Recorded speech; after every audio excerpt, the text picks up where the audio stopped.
अस्सलाम वालेकुम नाजरीन, मैं हूं अहमद मंसूर। ईरान इसराइल जंग इस वक्त पूरी दुनिया का जो मंजरनामा है इंफॉर्मेशन वॉरफेयर का, या जो हिकमत अमली आइंदा की बनाई जा रही है, चाहे वो जंगी हो, मुआशी हो, मुल्कों के ताल्लुकात हो, ब्लॉक्स बन रहे हों, वो उस पर हावी है। ऐसे में जब यह खबर आती है कि पाकिस्तान की हुकूमत, पाकिस्तान की रियासत ने यह फैसला किया है कि वो अमेरिकी सदर डोनाल्ड ट्रंप को अमन के नोबेल प्राइज के लिए नामजद कर रहे हैं, तो क्या आप इस अहम जो डेवलपमेंट है इसको ईरान इसराइल जंग से हटकर देख सकते हैं? क्या इसको सिर्फ पाक भारत जो जंग हुई 10 मई, जो पाकिस्तान ने भारत को एक तारीखी शिकस्त दी, क्या सिर्फ उसी तनाजर में देखा जा सकता है कि सदर ट्रंप ने वो जंग बंद कराई है? पाकिस्तान भी अमन का दाई है और सदर ट्रंप भी अमन का दाई है, तो वो हकदार है नोबेल प्राइज का कि दो एटमी ताकतें जंग लड़ने जा रही थी, खित्ते को, दुनिया को एटमी जंग से बचाया, तो इसलिए सदर ट्रंप नोबेल प्राइज का हकदार है। बिल्कुल। तो लेकिन क्या उसके साथ ही अगर अमेरिका, सदर ट्रंप ईरान पर हमला आवर हो जाता है तो फिर इस नामजदगी की क्या अहमियत होगी? तो क्या पाकिस्तान की हुकूमत, पाकिस्तान की रियासत, जिन्होंने ये एक बहुत ही स्ट्रेटेजिक नोयत का, हिकमत से भरपूर ये फैसला किया है नामजदगी का डोनाल्ड ट्रंप की अमन के नोबेल प्राइज के लिए, तो क्या इसमें ईरान इसराइल जंग में अमेरिका का जो मुस्तकबिल का जो आने वाला किरदार है उसको नहीं सोचा होगा? तो जनाब, आज मैं आपसे ये शेयर कर रहा हूं कि बिल्कुल सोचा है, ये कंफर्म है। पाकिस्तान के पास खबर पहुंच चुकी है, पाकिस्तान की हुकूमत ने यह फैसला इसी बात को यकीनी जानते हुए किया है कि अमेरिकी सदर ट्रंप ईरान इसराइल जंग में उसी बयानिए पे, उसी मशवरे पे, उसी सोच पे चलने जा रहे हैं जो उनके दिमाग में पाकिस्तान की लीडरशिप ने डाली है। उनका अपना एनालिसिस, CIA का, पेंटागन का, उनके अपने मकासद बिल्कुल वो भी वाजे हैं। और जो इसराइल के साथ, नेतन्याहू के साथ ईरान कर रहा है, जो पिछले 8-10 दिन में मशरिक वुस्ता में हुआ है, जो इस वक्त भी हो रहा है, ईरान के मिसाइलों ने इसराइल को कहीं का नहीं छोड़ा। ईरान की फौजी हिकमत अमली ने, ईरान के अज़म ने इस पूरे खित्ते में एक नई उसको जहद दे दी है। तो क्या अमेरिका इस सूरत हाल में ईरान इसराइल जंग में जाएगा और ईरान पर हमला आवर होगा?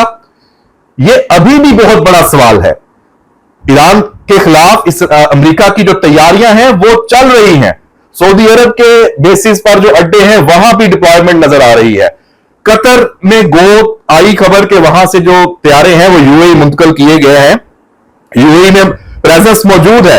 उर्दन अमेरिका को बार बार कह रहा है कि भाई जंग में आ जाओ, इसराइल का और हमारा सत्यानाश होता जा रहा है।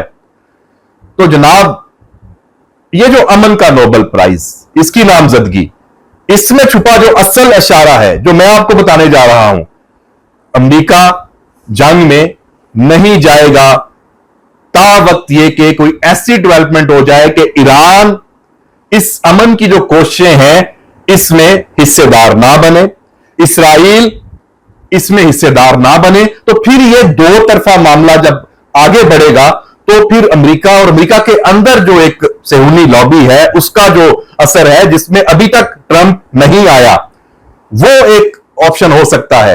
लेकिन जनाब, ये कंफर्म और मुसद्दका खबर है, ये इशारा है कि ये बुनियादी तौर पे जो सदर ट्रंप के लिए ये जंग बंद कराना ही पाकिस्तान और भारत से शुरुआत की, और ईरान इसराइल इसके बीच में, अभी उससे पहले अफ्रीका में रवांडा और युगांडा की, रवांडा और कांगो की जो जंग है, जो अफ्रीका की वर्ल्ड वॉर उसको कहा जाता है, जिसमें लाखों जानें अब तक जा चुकी हैं, वो एग्रीमेंट साइन हो गया। समझे? आप ये सुन रहे होंगे व्लॉग, तो वो वक्त आ जाएगा, मंडे का उसका दिन तय है। तो जब वहां, और ये अब जब ये नोबेल प्राइज की पाकिस्तान नामजदगी करता है, ऐलान करता है, तो सदर ट्रंप के ट्वीट पे ट्वीट आने शुरू हो जाते हैं, और एक ट्वीट में इस बात का शिकवा गिला अपनी अमेरिकी अवाम से, अपनी जो लॉबी है, जो ताकतवर हल्के हैं, जो एस्टैब्लिशमेंट है, उनको भी कहता है कि मुझे दुनिया में कोई नहीं मानता कि मैं अमन करवा रहा हूं, मुझे कोई क्रेडिट ही नहीं देता। तो जनाब, ये क्रेडिट भी फील्ड मार्शल सैयद आसम मुनीर की क़यादत में पाकिस्तान ने, वज़ीर आज़म शहबाज शरीफ की क़यादत में पाकिस्तान ने ये ले लिया है। जिसका क्रेडिट था उसको सौंप दिया है। अब इस क्रेडिट को वो हजम करता है, इसको वो आगे लेके चलता है, ये उसके ऊपर है। वो तो खुद क्लेम कर रहा है, ये पाकिस्तान तो नहीं, वो कह रहा है कि मैं अमन करवाता हूं, मैं अमन का दाई हूं।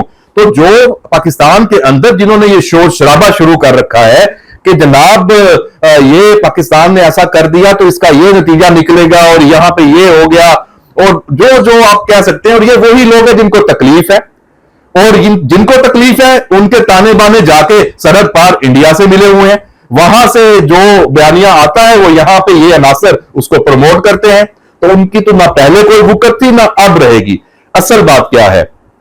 असल बात यह है कि इसराइल का जो नेतन्याहू है उसने जो गलतियां इस ईरान जंग में की हैं, और उसका जो नतीजा है, हशर है, वो मोदी जैसा होने जा रहा है। मोदी का क्या हशर हुआ है? मोदी अपनी पूरी तारीख की, अपनी पूरी हुक्मरानी की जो सफारती जंग है वो भी हार चुका है। नरेंद्र मोदी तन्हा है इस वक्त सफारती महाज पे, और नेतन्याहू भी मोदी के नक्शे कदम पे है। इसके बाद जो रजीम चेंज की बातें हैं वो इंडिया में भी और वो इसराइल में भी, उन पे भी बात आगे आ सकती है। रही बात ईरान और इसराइल की जंग, जो इस वक्त एक खतरनाक फेज में है, मिसाइलों पे मिसाइल चल रहे हैं, तबाही दोनों तरफ हो रही है, लेकिन जो इसराइल में तबाही हो रही है उसका जो लेवल है वो बहुत ज्यादा है। क्यों?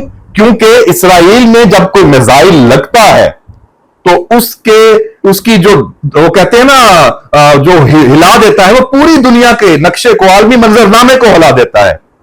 और सुबह शाम ये हो रहा है। अब तो इसराइल की जो अपनी फोर्सेस हैं, जो उनकी इंटेलिजेंस है, वो तो फिगर्स भी दे रही है कि अभी ईरान के पास 30,000 मिसाइल मौजूद हैं।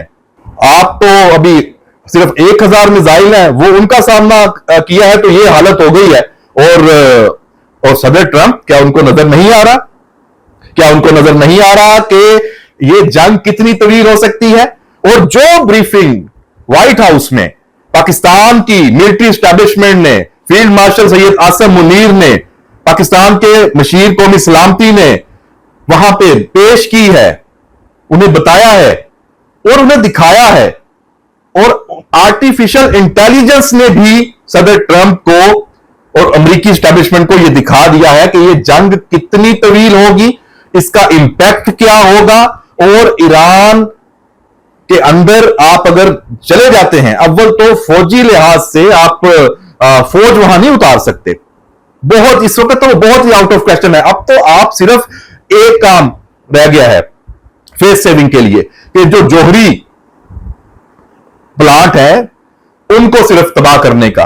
अब वो भी अपना काम है, या हमले तो करके देख लिए, तो और क्या ऑप्शन है? रजीम चेंज का, वो भी मुमकिन नहीं है, क्योंकि पूरी दुनिया ईरान के साथ खड़ी है, और ईरान की लीडरशिप ने दिखा दिया है कि एक के बाद एक, उधर कोई कमी नहीं है, वहां निजाम बहुत मजबूत है, कोई बगावत के आसार नहीं है। कल जो इज्तिमा हुआ है बहुत बड़ा, वो भी सबने देखा है।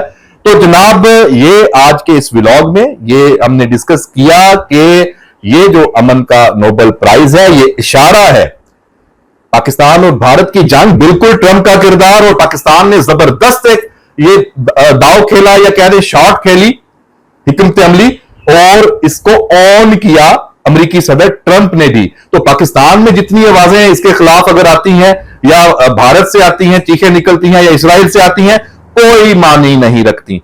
और अमेरिका या सदर ट्रंप कोई भी मुस्तकबिल का फैसला करता है तो आप उसको इस हवाले से नहीं देख सकते कि पाकिस्तान ने तो ये किया था तो इन्होंने अब ये कहा। हालात तो बदलते रहते हैं, फैसले भी बदलते रहते हैं, लेकिन पाकिस्तान ने अपना जो आलमी किरदार है वो मनवा लिया है, اور اب آپ کو صدر ٹرمپ پاکستان میں ضرور نظر آئیں گے. تو جناب یہ ایک بہت اچھی ڈیولپمنٹ ہے پاکستانیوں کے لیے, ہمارے لیے بہت اچھی خبر ہے. پاکستان ٹریڈ کرے گا, پاکستان جنگ نہیں کرے گا, پاکستان میں کاروبار ہوگا, پاکستان میں یہ جو فتنہ اور فساد نہیں ہوگا. تو جناب پاکستان کے لیے ایک بہت زبردست کرائسس میں یہ اپرچونٹی یہ آئی ہے. تو دیکھتے ہیں اس کی کیا ڈیولپمنٹ ہوتی ہے, کیا اس میں مزید پیش رفت ہوتی ہے. کل کے ویلاگ میں جو یا اگلا ویلاگ اگر آج ہی دوبارہ کیا تو اس میں آپ کو ایران اسرائیل جنگ میں جو ابھی نقصانات کے حوالے سے تجزیہ ہے اور اگلے 2-3 دن کا جو منظرنامہ ہے اس میں اس پہ بات کریں گے, اور کیا امریکہ کی جو تیاریاں ہیں ان کو لے کے بھی بات کریں گے کہ کیا اس میں ابھی بھی گنجائش موجود ہے ایران پہ سٹرائک کرنے کی, حملہ کرنے کی. تو جڑے رہیے اور ہمارے اس ویلاگ پہ اپنی جو کمنٹس ہیں رائے وہ ضرور دیجیے. اجازت دیجیے, اللہ حافظ.